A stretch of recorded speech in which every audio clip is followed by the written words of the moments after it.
Bonsoir. C'est difficile de démarrer une aventure comme celle-là, mais on va parler collectivement. Surtout, qu'est-ce que tu retiens de ce match et comment tu l'as vécu?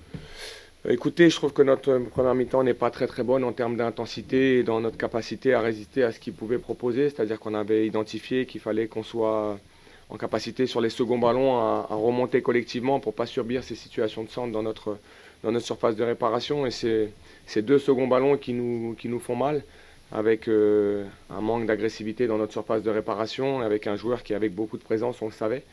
Ensuite, on a changé le système. Ils ont eu quelques situations aussi après le 2-0, hein. Il y a quand même la barre et quelques situations. Et en deuxième mi-temps, on a changé pour apporter plus de poids dans notre notion de pressing et essayer d'aller plus vite, toucher nos positions extérieures parce que je trouvais qu'on prenait trop d'étapes de jeu en première période. On était trop en dessous de la pression, mais c'est aussi les caractéristiques au départ de cette équipe dans la fixation. Et nous, on a essayé de gagner en verticalité. Le penalty est peut-être un tournant sur notre capacité à revenir dans ce match, mais encore une fois, ce sont des choses qui arrivent. Mais ça n'a pas été suffisant ce soir pour espérer remporter ce match. Même s'il y a eu des ballons qui ont traîné, il faut qu'on soit encore plus fort dans notre densité athlétique. Et il faut qu'on mette un petit peu plus de rapidité aussi pour trouver cette verticalité, surtout quand on a des joueurs extérieurs qui sont capables de déstabiliser comme ils ont pu le faire à certains moments de cette deuxième mi-temps. Oui, Habib, bonsoir. Je suis désolé de vous poser la question, vous venez d'arriver, mais quand on voit certes une réaction seconde, mais quand on voit la première période, la fébrilité, vous l'avez dit, il peut y avoir 3-4-0 à la mi-temps, on a vraiment l'impression que le mal est profond. Non, non, moi je ne serais pas dans cette logique-là. Je pense qu'il y a une petite perte de confiance et elle est logique au vu de la dynamique négative du moment.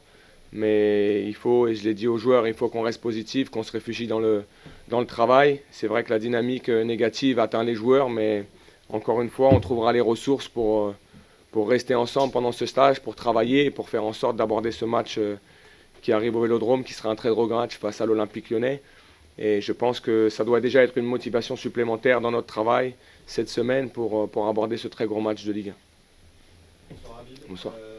Votre capitaine a dit chez le diffuseur qu'il fallait pas trop parler et assumer sur les 48 heures que vous avez passées avec l'équipe. Est-ce que vous avez la sensation que cette équipe est en capacité à assumer ce que c'est que de représenter l'OM, ce que c'est que de traverser une période de crise comme celle-ci? La réponse, on l'aura dans notre semaine de travail. Ce qui est sûr, c'est que j'estime que la qualité des joueurs et la qualité de ce groupe doit les amener à comprendre la situation que nous vivons. On est tous conscients de ça, on est tous conscients des objectifs qui sont face à nous. Et ça doit être notre détermination. Donc aujourd'hui, mon job, ça sera d'être aussi à leur côté et de leur montrer cette confiance, qu'ils la gardent. Parce qu'on va aborder un match qui est un très très gros match où il faudra qu'on montre cette confiance-là. Et surtout pas le frein à main. Il faudra qu'on soit très confiant d'aborder un match comme celui-ci malgré la dynamique négative. Donc Pierre a raison, il faut, lorsqu'on est dans une dynamique négative, se réfugier dans le travail et aller chercher les éléments qui vont nous permettre d'être meilleurs sur le match de l'Olympique Lyonnais. Bonsoir. On a vu sur le match, notamment un match compliqué de la charnière, Benjamin et Naïef. C'est pas la première fois cette saison que la défense est en difficulté. Qu'est-ce que vous en avez pensé? Est-ce que ça remet un peu en question sur les prochains matchs aussi vos choix sur l'équipe? Non, parce que j'aime pas lorsqu'on stigmatise en quelque sorte la défense parce qu'on prend deux situations de centre. Il y a ces seconds ballons qu'on doit être en capacité de gagner. On doit être aussi plus fort dans notre remontée collective. Et ça, pour moi, c'est le collectif. C'est pas ciblé aujourd'hui deux joueurs. Et ils ont eu beaucoup de duels à jouer avec Ajorc, surtout sur des longs ballons, en première période et en deuxième période. Donc je pense que c'est une notion de bloc équipe. C'est une logique d'équipe. On doit raisonner en équipe. Après, il faut qu'on regarde aussi ce qui peut être le mieux pour ce groupe. Il y a des joueurs qui sont habitués à jouer dans d'autres systèmes. Peut-être qu'il faut qu'on regarde aussi sur cette faculté-là à avoir un petit peu plus de verticalité. On a une équipe qui aime aller dedans, mais lorsque vous êtes face à ce type de bloc, il faut être capable de contourner, d'avoir des connexions aussi à l'intérieur, mais aussi par les joueurs extérieurs. Donc voilà, c'est tous ces éléments-là qu'il va falloir travailler, monter aussi en densité athlétique. Parce qu'à partir du moment où on veut de la verticalité, il faut qu'on soit beaucoup plus dense athlétiquement. Parce qu'on a pu voir que sur la première période et même sur les données que nous avons, on a été battu sur cet aspect-là. Et quand on regarde le match de Strasbourg, sur les 10 joueurs qui avaient le plus couru, on en avait 8 de Strasbourg. Donc c'est un élément où on peut maîtriser techniquement, mais on sait qu'en Ligue 1, il faut aussi montrer de l'intensité technique et de l'intensité dans la circulation de notre ballon. Donc c'est ce qu'on va s'attacher à faire sur cette semaine de travail. Allez, 2 dernières questions, 3 alors du coup. Vas-y. Bonsoir Habib, c'est pour rebondir sur ce que vous venez de dire. Depuis le début de la saison, quasiment chaque fois l'OM est nettement derrière ses adversaires en termes de kilomètres parcourus, de course à intensité. Est-ce que c'est votre équipe qui manque de coffre, de préparation, qui ne pousse pas à avoir cette capacité-là? Et est-ce que ça se rattrape d'ici la fin de saison? Moi, je ne peux pas commenter quelque chose que je n'ai pas vécu. Ce qui est sûr, c'est que les statistiques sont là. Par contre, on peut aussi aller dans un autre sens, c'est que la maîtrise, c'est que la qualité dans la possession, le nombre de buts marqués par l'Olympique de Marseille depuis le début de saison montre aussi qu'il y a d'autres qualités. Donc après, c'est toute une question de projet de jeu et de volonté d'avoir de la verticalité. Donc oui, si on veut avoir un petit peu plus de verticalité et être mieux dans les transitions, il va falloir qu'on travaille sur ces éléments-là. Mais c'est des données qui sont réelles, qui sont factuelles. À nous de faire en sorte qu'on soit capable de monter cette densité athlétique. Ça sera un objectif, en tout cas pour moi, dans ce que je découvre. Quel va être le gros de ton travail dans la semaine qui vient? D'abord soigner les têtes? Oui, mais le terrain vous ramène et vous reconnecte toujours au football. Donc c'est sûr que c'est difficile aujourd'hui dans cette dynamique négative. C'est difficile pour le groupe, mais je leur ai demandé de rester positif. On commence à travailler ensemble, on se découvre. Il y a une énergie au sein du club qui est positive et c'est dans ce sens-là qu'il faut aller. Mais oui, quand vous êtes dans une dynamique négative, c'est difficile d'accepter une défaite encore dans cette dynamique négative. Mon rôle, ça sera de faire en sorte de leur montrer qu'on est là, qu'on a cette énergie à leur transmettre pour très très vite repartir. Je voulais juste savoir ce que vous vouliez mettre là en 24 heures, c'est compliqué, mais pourquoi ce schéma-là? Est-ce que c'était le retour à des choses plutôt simples, voilà, un schéma que tout le monde connaît, des joueurs d'expérience sur le terrain, un milieu de terrain plus dense? On est arrivé et sur le dernier match, il y avait un système à 4 qui avait été mis en place, de venir en 24 heures et de nouveau tout chambouler. Ça aurait pu être pour moi un problème de repère. Ce qui est sûr, c'est qu'on a les hommes pour aujourd'hui bouger sur le système et sur notre animation.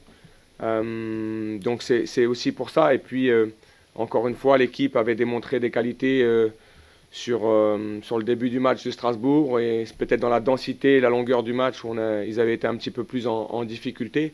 Donc on a voulu garder une forme de dynamique. Moi je suis arrivé, j'ai aussi valorisé le travail qui a été fait, qui a été très bien fait par le staff en place. On a fait quelques choix aussi à l'intérieur de cette animation-là. Mais il s'est trouvé qu'on a été, à mon sens, trop en dessous de la pression adverse, alors qu'on aurait dû poser peut-être plus de positions offensives pour leur poser plus de problèmes, à l'image de nos 2 relayeurs qui étaient très proches de Pierre. Et donc ces éléments-là, il faut qu'on arrive à les, en quelque sorte, déconstruire un petit peu pour avoir un petit peu plus de verticalité, pour toucher plus vite nos positions extérieures. Ce qu'on a mieux fait, je trouve, en deuxième période, mais avec un manque de connexion encore et de force devant, même si il y a eu quelques ballons, on a Couder qui a fait de beaux arrêts, et puis on a ce penalty qui aurait peut-être pu changer les choses, mais à l'image du score et de la dynamique, ça n'a pas été suffisant ce soir. Donc il faudra qu'on arrive à être meilleur. Allez, dernière question, Karim. Dans le football, on parle beaucoup, après une défaite, après un match où le contenu n'a pas été bon, on parle beaucoup de se réfugier dans le travail. À Marseille, depuis quelques semaines, on parle beaucoup de on va travailler, on va travailler, on va travailler. Ce qui est normal avec toi, c'est que tu viens d'arriver, donc il faut vraiment travailler. Mais quelle importance tu donnes vraiment à cette semaine-là que vous allez pouvoir vivre avant d'affronter Lyon et Toulouse en Coupe de France? Est-ce que c'est un fourre-tout, c'est-à-dire il va y avoir du travail individuel, psychologique, mental, stratégique, tactique, technique, ça ne va pas dormir, quoi. Non, mais on va être obligé de trouver les éléments pour faire progresser l'équipe, redonner cette confiance. Mais il y a aussi une méthodologie, une patte différente qui va être posée sur cette équipe, forcément. Ce qui a été fait avant, je n'ai pas forcément ces principes-là. Donc c'est tout ce travail-là. Par contre, encore une fois, je valorise ce qui a été fait avant. Cette équipe a montré de la qualité. Et c'est une période qui est négative. Mais ce stage va nous permettre d'échanger, de discuter, de travailler sur d'autres aspects de notre jeu aussi, éventuellement une animation un petit peu différente qui correspond peut-être plus au profil de nos joueurs. On aura également des retours, donc oui, c'est important de travailler, mais on parle souvent, et c'est un cliché, on se réfugie dans le travail. Mais le travail, c'est ce qu'on fait tous, c'est ce que font toutes les équipes de Ligue 1. Donc nous, on va travailler, mais comme tout le monde fait, le plus important, c'est de trouver les bonnes solutions à la dynamique négative qu'on a en ce moment, tout simplement. Et si je peux me permettre, j'ai vu que tu as insisté encore après le match pour pousser les joueurs qui avaient la tête basse à aller voir les supporters. il faut garder quand même la tête haute et assumer aussi quand même ce qui a été fait ce soir. Oui, oui, c'est très important. C'est toujours très important. Je pense qu'ils sont là pour nous, ils seront toujours là pour nous. Vous le savez, vous connaissez cette ferveur à l'Olympique de Marseille. Dans toutes les situations, il faut assumer. Dans toutes les situations, qu'elles soient positives ou négatives, c'est un club qui mérite qu'on assume tout. Les joueurs l'ont fait et ils l'ont très bien fait. Et je pense que c'était important. Et même s'il y a contestation, le fait d'y être allé, il faut assumer la tête haute. Et après, on va encore une fois essayer de changer cette dynamique. Merci beaucoup. Merci à vous. Merci.